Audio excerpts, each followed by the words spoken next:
সেই বলেছিল আমি আর ফিরব না, আর অনুরোধ করেছিল আমি যেন তার কথা ভেবে তার জন্য অপেক্ষা না করি। সে কিন্তু ঠিকই কথা রেখেছে, সে আর ফেরত আসেনি।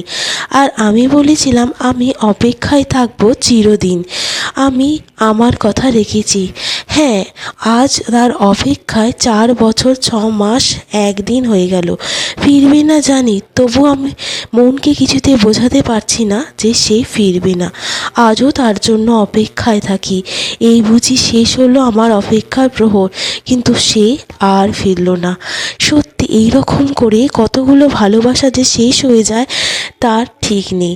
একজন মানুষ একজনকে মন দিয়ে ভালোবাসে, আর আরেকজন শুধু তাকে ভালোবাসে তার সময় কাটানোর স্বার্থে। সে তার জীবনে আসে, তার জীবনটাকে রঙিন করে তোলে, এবং তার সময় ও কাজ শেষ হলে তার জীবন থেকে ছেড়ে চলে যায়।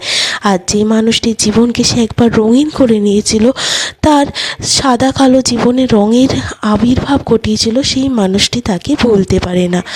এইভাবে কত ভালোবাসা শেষ হয়ে যায় শুধু অপেক্ষার দিন গুনে।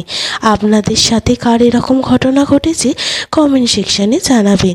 এই রকম আরও ভিডিও পাওয়ার জন্য আমার চ্যানেলটিকে সাবস্ক্রাইব করে রাখবেন। ভিডিওটি দেখার জন্য ধন্যবাদ।